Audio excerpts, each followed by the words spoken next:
roster. Thanks today will be given by the one and only Dr. Peter Hollingworth, and he's standing here itching to go. Peter, over to you. Just my part of getting onto the roster. Look, this is a bit different, I think, but it's short. I'm quoting from a book written 100 years ago by Marjorie Williams, and it was called The Velveteen Rabbit. And possibly some of us may remember it, but the rabbit was there in a bed in the nursery of a rather posh house. Anyway, she asked the question of him, the rabbit. You become, he said, but it takes a long time. That's why it doesn't happen often to people who break easily, or who have sharp edges, or who have to be carefully kept, he said. Generally, by the time you are real, that's at the end of the time, most of your hair has been loved off. Your eyes droop out and you get loose in your joints and very shabby. But these things, he said, don't matter at all, because once you are real, you can't be ugly, except to people who don't understand. And I think this is one of the challenges we have as Rotarians in a world where there's a massive amount of misunderstanding and basic behaviour, which does great damage to people into human relationships. And it's that I want to focus on, because I think the Velveteen Rabbit is just that thing for us to remember. People don't understand, and that's the real problem behind all the damage that's been done in the name of racism and everything else. But today, we offer thanks for good fun. There's a bit of humour in this, for good fellowship, and the privilege of serving others through Rotary with a real sense of understanding of who we're working with. Thank you. Thank you, Peter. Rotarians and guests, can I ask you to raise your glasses in a toast to Australia and Rotary International? Please take your seats. We'll be breaking for lunch, and for those online, we will put you into some chat rooms, and we'll be back at 1:10 p.m. Thank you. Members, visitors and guests, it is my great pleasure to welcome you to our 9th meeting of the Rotary year and our 5046th club meeting. It's wonderful to see you all here today, and also those attending online. I'm also very grateful for all of the lovely, kind messages, and also to past President Mary Barry and President-elect Philip Cornish for standing in for me in the last fortnight. I am much recovered and look forward to getting back to running in about 10 weeks. Not that I'm counting. Our guest today is Catherine Ellis, CEO of Leadership Victoria. Catherine will be speaking on Hope for the Future, a leadership challenge, and will be more fully introduced by our Chair of the Day, Richard Dent. In the meantime, would you please join me in welcoming Catherine? As club guests, we have Antoine Maholi and Daniel Kozomanis. Both will be inducted into the club shortly. Antoine has his guest Tony Hallett, and we also have as our visiting guest Min Nguyen from the Rotary Oceania Medical Aid for Children, ROMAC, for the Southern Region Chair. So thank you for joining us. And Min's accompanied by project beneficiaries Alina and her mother Enith Nafurum. We'll be hearing from them all later in the program. In the meantime, would you please join me in welcoming the guests to our club? So now, if you could please stand when I call your name with your member and remain standing, and we'll do one round of applause at the end. So we've got Reggie Chang, guest of Reg Smith, Patrick McDonald, guest of Amit Gill, and Enith as well, please. And thank you everyone for joining us. Now would Daniel and Antoine please come forward for the induction for membership. And also call on the sponsors, please, past President Chris Soteropoulos and Jim Orchard, who will be doing some introductions. So Jim and Chris, I will pass over to you.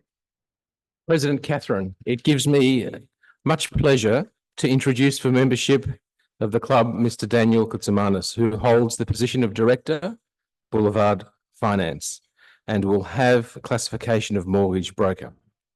He will be a member of the TURAC 2 group and will be known in the club as Daniel.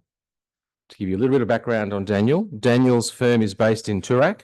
His firm facilitates the financing of residential and commercial property, in addition to general debt advice for current and prospective clients. He has attended many of our events and is known to several members and prospective members. His focus is to leverage his extensive community and professional network to provide service back to the community. Daniel's existing community initiatives include sponsorship of the Hampton Park Sparrows Junior Soccer Club and past support of women in sport through previous sponsorships. I am of the firm view that Daniel will be an active member of our club and uphold its values. And Daniel's mentor in the club will be past President Austin Burley. Thank you. President Catherine, it gives me much pleasure to introduce for membership of the club Antoine Malui, who holds the position of Managing Director and will have the classification of Engineering AI for service. He will be a member of the TURAC 1 group and will be known in the club as Antoine. So you did hear that right. We have we now have an expert in AI. Antoine's history is quite fascinating. He has a foot in both the digital world of AI, but also very much in the physical world of organising critical lifts with cranes in places like mining companies or big infrastructure projects. So really, I haven't met many people that can sort of be in both of those camps at once, but that's not all. He's started up companies and shut companies down and then started up new ones. So for particularly relative to the Rotary Club of Melbourne membership, for such a young man, he's has an extraordinary track record, and I look forward to chatting with him some more and learning more about what he has been doing and what he'll be doing in the past. I'm sure he'll be a great member to the club. Thank you. Come on up to the stage, Anton and Daniel. Yeah. We welcome you both to be members of the Rotary Club of Melbourne. Today, you will enter an organisation of more than 1.2 million people in close to 37,000 clubs in 221 countries, embracing the internationality of Rotary. We believe that you have the personal and professional qualities that will ensure the principles of Rotary will be safe in your keeping. The Rotary badge that you will receive in a moment, and I hope you will wear with pride, indicates your commitment to the object of Rotary, to which we all aspire, to encourage the ideal of service above self. We expect that you will become ambassadors for us to the community in which you live, and we ask that you convey Rotary's aims to all that you meet. We look forward to you pursuing with us the great work of Rotary. So that this expectation, I offer you the right hand of fellowship and ask the members to rise and join me in welcoming you to membership of our club. I now call on their sponsors to present them with their pins. And now I'd invite each of you to respond for a couple of minutes. Sure. Over to you, Daniel. Just rearrange this a little bit. I've prepared some notes, so bear with me a moment. Yeah, so first of all, just want to say a big thank you to outgoing President, Dr. Chris Soteropoulos. Yeah, thank you for the support and personally, professionally, and also the opportunity to join this fantastic club. And to Catherine, wish you all the best on your swearing in as president. Look forward to working with you and obviously overseeing your leadership. Yeah, so look, it's funny, like when I look back over the last few years, especially as a business owner and a professional, I think our society is becoming really disjointed. And when I came to Rotary, it was quite funny. I felt that there was a sense of community. Everyone you spoke to really gave you the time of day. And I think I can't really put my finger on what it was, but I just felt as if this is really something that I wanted to be a part of, and the fact that it's putting others in front of you, thyself, it's definitely something that resonated with me. So I just want to quickly touch on the two resonating principles that really did sit with me. And the second principle was obviously high ethical standards. The third was the application of ideal of service by every Rotarian in their personal, professional and business life. And myself personally, I really am trying to do that. And I really am looking forward to building not only on the work of Rotary, but also the work that I'm doing professionally and within my community and my personal life. And looking to integrate that with what you all do here at Rotary. So yeah, just want to finish off by saying thank you for warmly including me in the club, and I really do look forward to getting to know all of you and really working on the community initiatives that you're all so passionate about. Thank you very much. Good afternoon, fellow Rotarians. First of all, thank you for the opportunity to be part of this incredible community. I stand here with deep sense of gratitude, not just for the honor of this induction, but for the journey that has brought me here. Life, as we know, is a delicate balance of good and bad. It's through experiencing both that we begin to truly comprehend the influence that we can have on society. The good in life, the moments of kindness, support, and opportunity provides us with the strength and the tools to move forward. But it's the bad, the challenges, the setbacks, and even the failures that teach us resilience, drives, and a necessity for change. These opposing forces are what shape us as individuals, and I believe that they play a crucial role in shaping the world around us. While it's easy to celebrate the good, it is the face of the bad that we witness the true character of society. How we rise, how we give back, and how we speak out. Giving isn't just about donating resources. It's about contributing time, energy, and most importantly, giving a voice to the things that matter. If we don't speak up for ourselves, if we don't speak up for what we believe in, we lose the chance to influence the balance between good and bad. Our voices, our actions, and are the things that tip scales toward the better society. Rotary, at its core, embodies the principles of giving, whether it's through charitable efforts, mentoring, or simply standing up for what is right. That's why I am so proud to be part of this organization. Not just to give, but to actively contribute to the community where we collectively work to ensure that the good in the world continues to outweigh the bad. In keeping with the spirit of contribution, I'd like to share what I hope to bring to Rotary and to society. Through my company, we will contribute in artificial intelligence systems that aim to harness the collective wisdom and experiences of the leaders across Rotary. This system will be designed to preserve and pass on the wealth of knowledge to the next generations of leaders, hoping they navigate their own leadership journey, helping them navigate their own leadership journey. By combining technology with the timeless values of Rotary upholding, we hope to contribute to a better society and empower those who follow in our footsteps. Thank you for welcoming me into this fold, and I look forward to being part of a collective voice and effort to make a lasting difference. We're going to pause for a quick photo, but just another round of applause for our newest members, please. Moving on to ROMAC. Could Peter Addison please come to the podium to further introduce more about ROMAC? I'm sure everyone's heard of ROMAC. We've been a contributor to ROMAC for many years. And just by way of explanation, ROMAC stands for Rotary Oceania Medical Aid for Children.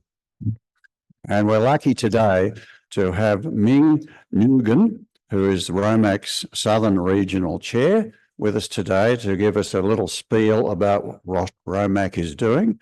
And with him is Alina, a 5-year-old girl who's had some major surgery on her foot, together with her mother. So it's delightful to have them here too. Thank you. Ming is a member of the Rotary Club of Keilor East and has a background in mechanical engineering. He rejoined ROMAC last year as Southern Regional Chair, responsible for administering the function and operation of ROMAC in Victoria and Tasmania, and with the care and support of ROMAC patients and their parents' guardians. The official definition of ROMAC, I'll just read out, provides surgical treatment for children in Australia and New Zealand from developing countries from the Pacific region in the form of life-giving and/or dignity restoring surgery not accessible to them in their home country. So I now ask Meng to come to the podium here and give a brief explanation of what's happening with ROMAC. Thank you. Well, thanks to all of you for having us here today. And as Peter mentioned, we've got Alina and Mum Ineth happen to be being treated in Melbourne at the moment, so I take them along. I've got only 5 minutes to tell you about ROMAC, so I'll try to be very brief. But so we help bringing children from countries like Papua New Guinea or Pacific island countries around us who have got medical issues that their countries cannot be fixed in their countries, and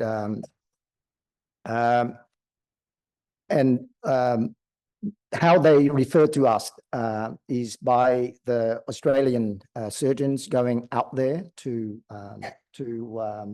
see if they can treat them over there. If they cannot treat them over there, they often refer them to us, or any Rotarians or Rotary clubs going over there and see any cases, they can refer to us, and anyone can refer a case to us. However, we've got a certain criteria to select for them to be accepted. And how we work is we've got, apart from the administrative structure, we're governed by the District Governor of Australia and New Zealand. But apart from the administrative structure, we've got medical and operation departments. And the medical people, first they will look at the referrals, and they will see whether the case meets the ROMAC criteria or not. If they do, then they'll accept that case in terms of complying with the criteria. That doesn't mean that the case is accepted. Then they pass on to operations like people like myself. We will look for the hospital, look for the surgeons, look for supports once they're here. How do we take care of them? So that's operations. And financial resources, how do we subsidize this? We mainly get the financial support from the Rotary clubs in New Zealand, Australia, like your club, and your club has been continuously supporting ROMAC, so really appreciate that, and thank you for that. Also, the individual donors and also private foundations that when they hear of us and we go out and talk to them, they donate money. Like in this case here, we got a Jared Dunscombe Foundation. They heard of Alina, and they decided to give us $22,000 just to sponsor the case and the next patient as well. So, all right. So, how many at the moment? I just want to give you so that's the countries that I'm trying to look for the pages that I had about the status of the. Anyway, currently we've got about 64 cases on the book, including the cases that have been accepted by the board. Some cases that are currently here in Australia and New Zealand, and some cases that we have rejected because they don't tick off the criteria. The criteria are very simple. Criteria is that basically we can treat them. There's no risk for us to have a case. If there's complication, the doctor, the medical people thinks that it's not good for us to take on, then we will not accept that. And also, it's got to be under 15. That's general rules, but there are exceptions. Okay, so Peter, tell me to stop when the time runs out. But I just want to show you some of the successes, some of the cases we've done in the past. So this one here, back in the early days of ROMAC, the twin came from Papua New Guinea, was separated, and now they are grown-up girls. This girl here from Fiji, she used to be called in her village a frog girl or a monkey girl because of her deformity. But now she lives in Newcastle and she's quite a grown-up girl, as you can see. And she acts as an ambassador for ROMAC. She goes around and tell people about her story. This girl here was our 500th patient. And yeah, she had quite a big tumor, and that was successfully treated, and she lives a normal life. And this particular case here, Carolyn, that photo of her when she was a little girl, she had problem with having a tumor grown in her tube, and she could not breathe. So they drew a hole in there for her to breathe. And we take them over here in 2014 for her to do it properly, to have it done properly. And then March this year, we brought her back here again just to make sure that everything is okay. And she went home 2 weeks after. So that's the case for Victoria. And this is Elena. That's the picture of her foot before when she came to Melbourne. And then this Dr. Leo Donnan offered her his expertise in fixing that up, and had an operation to release the tendon in her foot. That was last Friday. And she was supposed to go home. Doctor said that she could go home after that one there, but when he saw the progress of the wound healing, it was still too raw to send her home. So she's got to stay back for another 10 days. So yeah, that's I guess time is up. So yeah, so that's all I have within 5 minutes for you. But what you can do to help is please continue to help donating money to ROMAC, spread the words for ROMAC, and also very importantly, if you know any surgeons that would like to help, then we would like to know. That is a very hard. Yeah, it would be good to have more surgeons helping us, and or be a sponsor club or a host to join ROMAC team. So that's the next patient coming to Melbourne. And also the third one is the girl with the similar situation with Elena.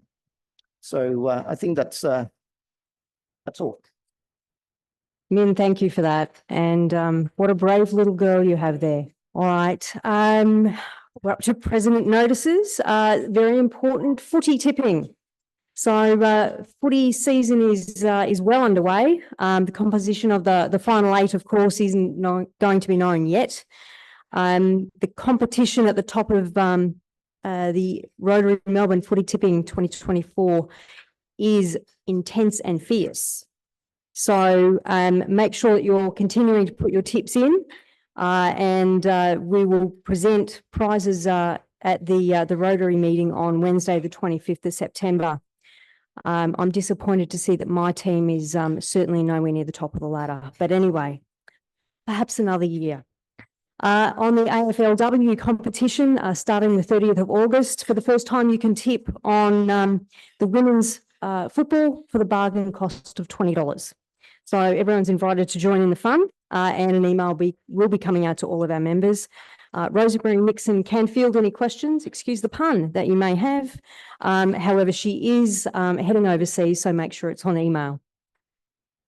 Our AGM, our annual general meeting has been locked in for the 20th of November, and the Honorary Secretary has locked that into the calendar. We're now calling for nominations for the 3 candidates elected by members to help us select our next president-elect. So if you have any candidates in mind, please make sure that those nominations go in. They do need to go in this afternoon. John is unwell, unfortunately, so Jo will take any nominations you may have either via email or seeing her at the office later this afternoon. All right, I'll now pass over to Richard Dent, who will take over as chair today. Over to you, Richard. Good afternoon, everyone. It is my incredible pleasure and honour to be introducing today's guest speaker, Catherine Ellis, the CEO of Leadership Victoria and one of the people who is helping to shape the positive future for Victoria. Catherine has been exercising leadership for virtually her whole life. She's had a focus on youth in particular through her life. She was with the Foreign and Commonwealth Secretariat, Division of Youth, and then she was the CEO of the Youth Affairs Council of Victoria and many other activities. Being the CEO of Leadership Victoria is quite a challenge. As you probably know, there's about 1,500 or so Williamson alumni, and I can remember the first time that I saw Catherine's face, because when I got into the job, I wanted to try and connect with most of the alumni, and I hadn't seen hers, and then I realised she was in London, so that made sense. And then one night when I was watching the news, I got a text from one of the other alumni and said, switch across to ABC, and which I was watching. And lo and behold, there was Catherine Ellis shaking hands with Queen Elizabeth II. Ladies and gentlemen, please welcome Catherine Ellis. I'm wearing multifocal glasses for the very first time today. It's quite disconcerting. So if I'm not quite doing things right. Okay, so this 18-year-old bundle of cuteness is Catherine Ellis, Rotary exchange student in Japan, circa 1986. And so I was on the biggest adventure of my young life, and it really did change my life. So starting by saying thank you very much to Rotary. At that point in my life, I was doing very well. I'd been accepted into university and had deferred to go on the adventure to Japan. I had part-time work, I had friends, I had family. And even with the 1990s recession looming ahead of me, I had a lot of hope and optimism for the future. Like most people of my generation, Gen X, as the millennials do after me, and as the boomers and quiet generation before me. And I just note that hope and optimism for the future is actually a fundamental feature of positive youth development. It's very important to young people to have that. Some of you may be, no, it's not working. Some of you may be familiar with the happiness curve. It's out of Dartmouth University. It's been done across hundreds, I think it's 160 countries. It's well known, it's tested and consistent and operates in every society.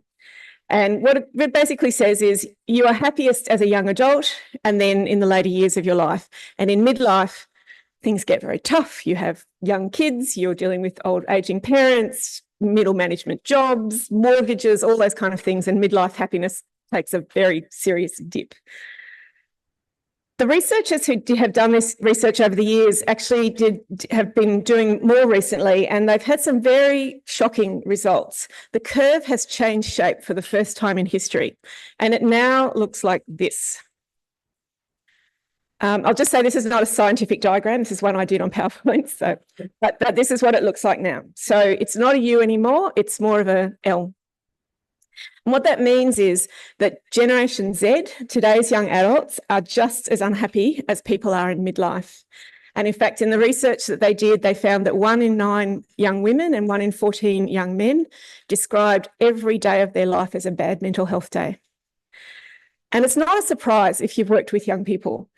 When I started at YACVIC in 2019, I did consultations for the strategic plan, and this is before COVID even was thought about. And a consistent feature of the consultations I did with the young people was that they had a fear for the future. They were very worried about their future. And if you think about it, you know, this is what they're dealing with. There's a climate crisis, homelessness, war and genocide everywhere, not everywhere, a lot of places. There's a lot of gender-based violence. And if you talk to young women about what's their biggest gender issue, they don't talk about paid childcare, they don't talk about pay parity, they talk about fearing for their safety when they are out and about. And, you know, these are the same things we're all facing, but what we have to understand is that young people are at the start of their lives, they're trying to define who they are, build their networks, get education, find their jobs, and getting started on their lives. And they also have a lot more skin in the game in terms of the future than most of us in this room do as well, except perhaps with the exception of young Alina here. And these things don't just happen. There are systemic issues in the world that make these things happen. And again, you know, these are not exhaustive lists. There are probably things that are not up there. And a lot of the time it's vested interests that are resisting change because they're pursuing power, they're greedy, they have a fear of change sometimes, and that's what's actually preventing some of these issues being dealt with. But there are also a lot of really good people in the world who really want to contribute to a better world, but they're not acting at all, or they're not acting fully. And so the question to me is what's preventing them, and how do we address that? I think some of them are cushioned from these issues. They don't see any relevance to them in their lives. And I used to be one of those. You know, I was well educated, comfortable middle class, stable family, plenty of opportunity in my life, corporate job. But I was really fortunate in my early 30s to actually change jobs and go and work for the Reach Foundation, which is a youth development organisation. And that was a really pivotal shift where I started to hear every day stories from young people about their lives and how different their lives were from the one I had known. Alcoholic parents, drug abuse, homelessness, sexual abuse, bullying, all kinds of stories that quite often these young people told as normality to them. And it was really shocking to me. And then I started to realise what a privilege it was to be learning from people who on the surface I wouldn't have thought had any issues in their lives, and hearing behind the scenes of what's going on for them. And then I did the Williamson Community Leadership Program, which is the flagship program of Leadership Victoria, back in 2007. And that was another step, because that program has a big focus on exposing the participants to what's going on in community, different organisations. At the other end of the spectrum, there are barriers for people who are living these issues and know exactly what needs to be done to fix them and really want to fix them, but they're, you know, living in marginalised communities. They face discrimination. They don't have the social capital that allows them to effect change. And then I think in the middle, there are a lot of people who are really working hard, but they don't have the resources or they don't have the influence. And honestly, these are really wicked problems. They're not going to be solved in a moment. And I'm very conscious that I'm kind of preaching to the converted a little bit in this room, because I know a lot of you are already doing a lot and the best you can out there to change some of these issues. So I think that if we look at, you know, how do we change the system? How do we make real progress for a better future? I think, and this is probably no surprise to you coming from the CEO of Leadership Victoria, that a key thing for this is leadership. And I'm not talking about hero leaders. I'm not talking about CEOs and politicians at the top of hierarchies, or even people who are sort of technical leaders who are implementing corporate strategies. I'm talking about adaptive leaders, leaders who can tackle complex problems, think about unknowns in environments of a lot of uncertainty and difficulty. Leaders who can see through that complexity to the change that really needs to happen, the systemic change that needs to happen. And leaders who have deep and trusted connections, including with people who are very different from them and from across all parts of the community. Leaders who are aware of what's going on in the world outside their own bubble. Leaders who can mobilise others to work collectively with a shared purpose to make progress on intractable issues. And again, I say that acknowledging that I know a lot of people in the room do that already. Leaders who can be comfortable with discomfort and work respectfully and productively with people they don't agree with and quite often don't even really like. And leaders who can operate all throughout organisations and communities, not just in positions of authority. And so what we're looking at is that adaptive leader those strong diverse connections and the collective action that comes from that as people are mobilised. And that's actually the kind of leadership we do at Leadership Victoria. We've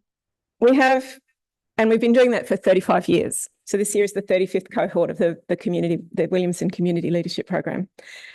And the people who take our programs are connected not by just a shared experience, but a shared purpose, like Rotary is. So this is our theory of change, and I'll just take you through it very quickly. So what we do on the blue on the left, by bringing together aspiring leaders, so people who are already exhibiting some leadership or have aspirations for leadership from across a whole diverse range of backgrounds, so corporate, government, not-for-profit people, media, academia, philanthropy, people with varied lived experience, varied identities, and we try to have a really diverse group. And we build their leadership expertise. So we have in-house expert faculty who are leadership development experts, and they do a lot of the facilitation of the program. But what we add to that also are seasoned leaders. So we bring in a lot of speakers. Some of them are our alumni, others are leaders from all parts of the society, to share their leadership journeys and the challenges they faced and what they've learned from it under under Chatham House rules. So they often speak incredibly openly and vulnerably about what they've learned, and also having the participants learn from each other. So from their peers within the program. So we do a lot of peer work, which then leads to connections as well. And so by doing all of that, firstly, we broaden their experience. And as one of my predecessors, even before Richard Dent, the original Richard Bluck, he said that what he always thought about it is broadening and blurring people's understanding, because as you know more, you realise you know less. You're building those really deep, trusted, enduring connections. I'm still really close with people I did Williamson with 17 years ago, and that is not unique. We have groups from the 90s who still get together on a quarterly basis. And with Williamson comes a commitment to taking the call. So if any other Williamson fellow from any year group calls you and asks for your help, you have a commitment to do whatever you can to help them. And so it creates this web of leadership and service across the state and beyond, really. And so obviously we're inspiring them, we're equipping them with that call to contribute, again, not just in their work lives. Though a lot of people come to Williamson because they want to be better leaders in their organisations, which is a community in itself, but also encouraging them to think beyond their work in terms of what can you contribute to community and in your volunteering, and how can you use your networks and your skills and your resources, whether it's your sporting community or the community in which you live. And through all of that, we then get the long-term impact, which is about creating social, environmental and institutional change. And through that, the vision of our organisation is to create a more inclusive, equitable and sustainable community. And the Williamson program is our flagship, but we have a number of short course programs as well, because we want to sort of make sure that we have something to offer, because Williamson is for sort of mid to senior leaders, but we also work with leaders who are just emerging and sort of in the middle space as well. The more we can encourage people to be thinking broadly like this, thinking and engaging with people unlike themselves, the more chance we have to be able to work collectively and create that systemic change. So, and just as a couple of examples of things that I know that have come out of Williamson over the years, one of my cohort talks, he was working for a big retailer at the time, and another one of our cohort was a union guy.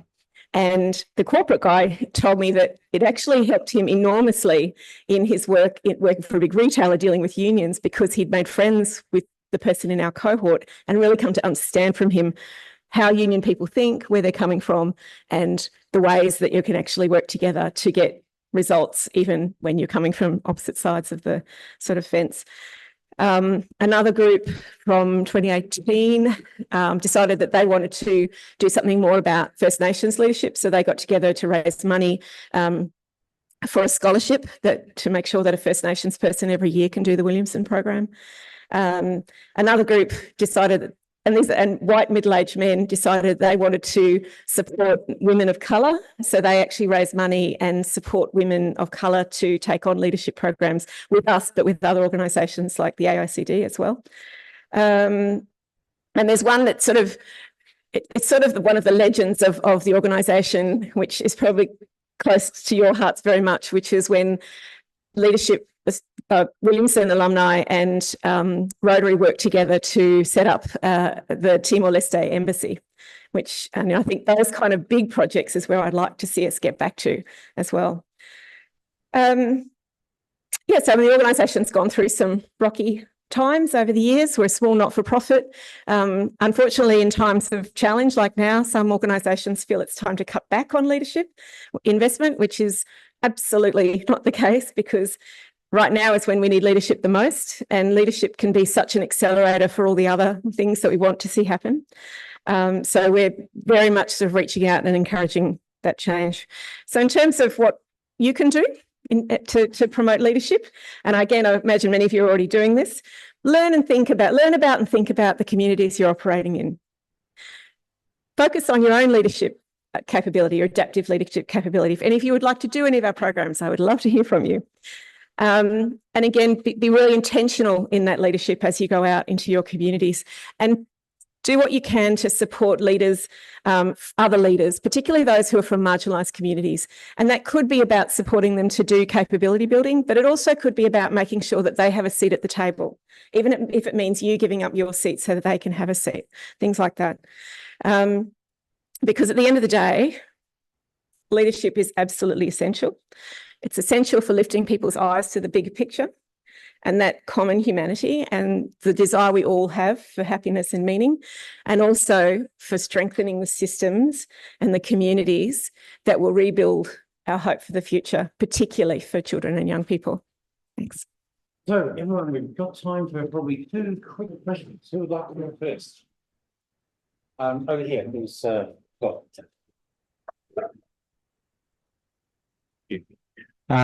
Great, thank you for that presentation. One of the things Rotary does is develop leaders.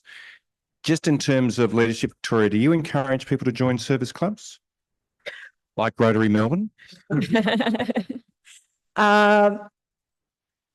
not sure. I'm sure that might be slightly rhetorical, that question, but I would say we encourage them to get involved in their community.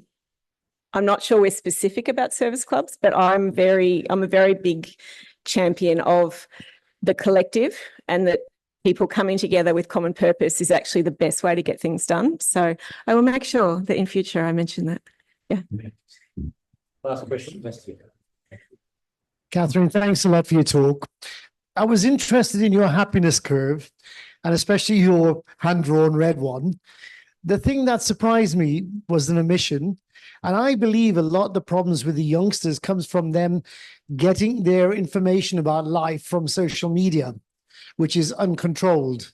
And therefore, there's a lot of fear based in that, because that sells that particular product. You didn't mention that. Was there a reason? There was a box for that. Just back to here. Here. Unregulated artificial intelligence and social media. I 100% agree. It is and it's not just for young people. So many people are wasting an enormous amount of time that they could be doing good things in the world for a start, but also actually getting disinformation and misinformation that is polarising societies and creating really dangerous attitudes amongst some groups, which if it's not addressed somehow, I think we're going to see some really difficult and very dangerous times coming up. Sorry to finish on such a down note. Thank you, Catherine. That was excellent, and that might have been a little bit down at the end, but the rest of it was so optimistic, and this is where our future is to have great leadership. So I don't know if club members know that Phil Enderby did the Williamson program, the leadership program. And he was the one who had the idea of every speaker at Leadership Victoria gets a pair of socks. Catherine, here's a pair of Rotary socks from 200% Australian, made right here in Coburg. Thank you very much, Catherine. Cheers. And so, in closing, everyone, I would like to thank visitors and guests for attending. Thanks to our MC, past President Bob Glindeman. And for the reflection, Peter Hollingworth, great to see you here, Peter, wherever he's gone. here. So great to see you back, Peter. As well as our lunch set up and reception teams for their weekly effort to make this meeting happen. Please, if you can stay back a few moments to assist with the pack up, that would be most appreciated.